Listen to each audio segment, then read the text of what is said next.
What is up, RetroManiacs? My name is Mike. His name's EP. His name's Joe. We're not here to give you one. We're not here to give you two. We're here to give you 3 cards you need for your retro PC. Okay, the card I have this week is not allowed on this show. But breaking the rules again. This is the card. I have this sweet Ed Reed refractor. All the rookies were refractors, I believe, in 2002. Yes, so that's his rookie. I can't use that one, but I can use the base Topps card. So my card is not this one, but the regular base Topps version of this one, the 2002 Topps Ed Reed rookie card, number 353, Hall of Famer, one of the greatest safeties to ever play the game, very popular player too. So his value as a card for cards is a lot higher than a lot of other defensive players. This one's only like $6 or so on ComC. You can buy nice ones in that $6 to $10 range. Some of them will be more expensive if they're really nicely centered. Some might be a little cheaper if they're a little off because they have very defined borders on that set. But if you want to go PSA, don't buy a PSA one. It's a Topps card. Just be happy to have the card. But yeah, this is my card. $6 for one of the all-time great defensive players in the NFL, in my opinion. And I was never a Ravens fan. Wasn't particularly an Ed Reed fan, but I do have a lot of respect for how good he was and how he played the game. So that's my card. Not this 100%. One, though. Not this one. This one's shiny. Look at that, though. Isn't that beautiful? Yeah, when people are voting below, vote for the Topps one, not the Topps Chrome one, people. Yeah, I see what you did there. I totally see what you did. I feel like it's on brand that Mike has the ultra version of the card that he's using for 3 cards as opposed to the actual card. Like, it's like, my card is way too good. My card is way too good to actually. It took us 90 some episodes for me to be able to pull that off. So yeah, finally came up with it. I agree 100% on that retake. I mean, again, famously, I'm a Giants fan, so the Ravens killed them in the one Super Bowl. But I mean, Ed Reed, you have to respect him as a player, and 100%. The Topps from that year, awesome set in my opinion, and the chrome, that refractor really shines. Not that is the actual card, but that year Topps has a really nice design. Don't encourage it, EP. What are you doing, man? Look at the shine. Look at that. Woo! Whoa! Put your sunglasses on. I'm sorry, everybody. It's weird that Topps base flagship shines like that. That's just so shocking. The Giants, that Super Bowl was actually score-wise, it was close-ish, right? I think. Was it? I thought it was last Super Bowl, but it felt like you were never going to win, right? Okay, I mean that's probably was. Was that the Joe Flacco Super Bowl? No, that's the Trent Dilfer Super Bowl. Yep.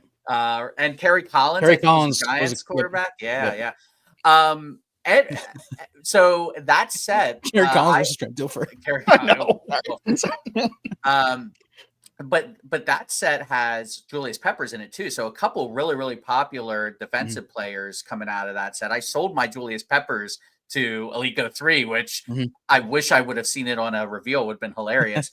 And Ed Reed, Troy Polamalu, like we were spoiled in that era of the safeties and defensive backs. So really, really cool card. Brian Dawkins. Yeah. I mean, there was a lot of before safeties.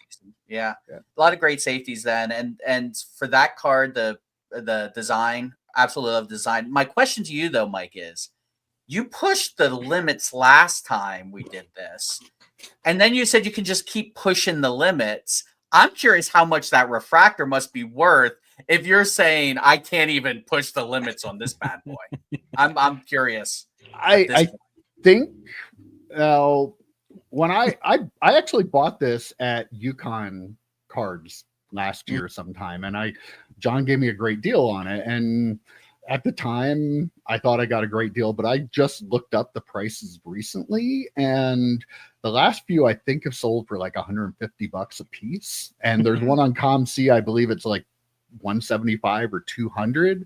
So I thought it was like 80 when I bought it, and I got pretty good deal on it. So I saw it in the case, and it was a card that I never see, and I felt like I was walking out of the shop with that card that day, because why wouldn't I? It's such a great card, and you don't see them. So yeah, but yeah, it's Right, it's well over $100 right now. I had some random Ed Reed cards I sold when I first got back in, and all of them sold.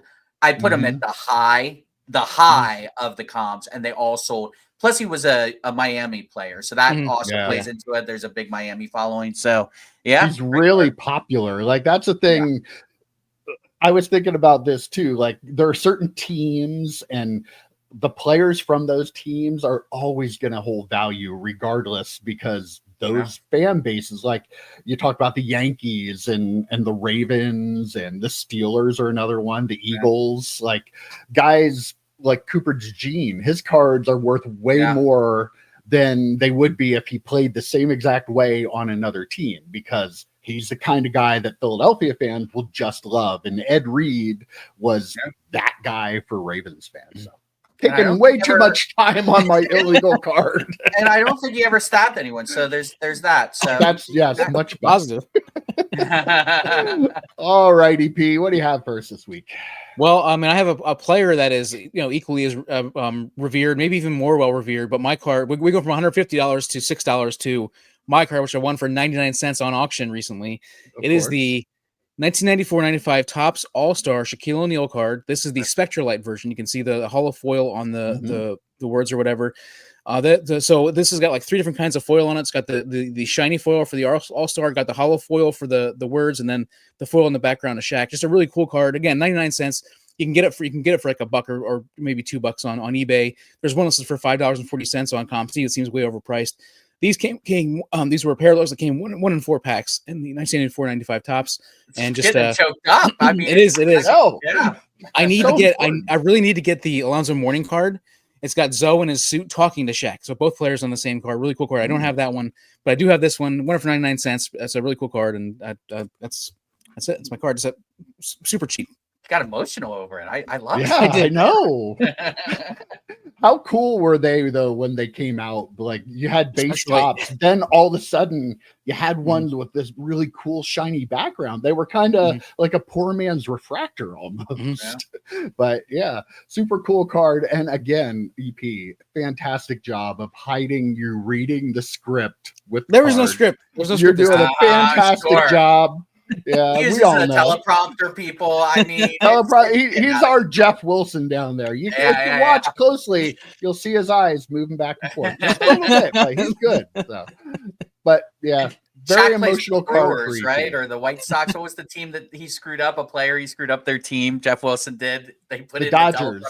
Was it the Dodgers? It was something. It was fantastic. Joe, thoughts? What? Oh, thoughts on this card? We've only been doing this. You're a huge Shaq NBA fan. How can you not comment on my card? Usually you go next. Then I didn't know you were finished, but I just watched Blue Chips recently. Greatest actor of all time, right? Shaq. Yeah, he's up there, top 5. No, did he win an Oscar for that? I think he won an award. Pretty sure it wasn't an Oscar though. Okay. But yeah. Joking aside, that's a cool card. Anytime. That was around the era where parallels were starting to become more and more popular. And now they're just, I mean, that's the hobby at this point, right? It's parallels. So when you find something that is not parallel to death and it just looks cool, the foil, the different background, very cool card. I believe it was Grown Ups that he won the Oscar for. You're right. He didn't win it for Blue Chips. Might have been Steel. Maybe it was Steel. Kazam. Shazam. He was. Shazam. That's it. Shazam. Yeah. Wow. All right, Joe. Wrap us up. Oh my God. All right.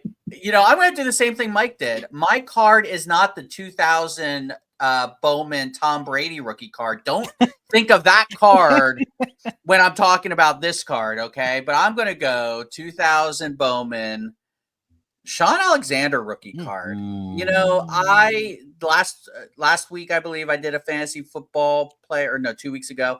I've been kind of on a fantasy football string here with, going back. We're getting back into drafts and we had our keepers doing our leagues and things like that. So I pulled this card out. Sean Alexander, talk about shine bright for a hot second. One of the greatest to do it in a 2-3 year stretch.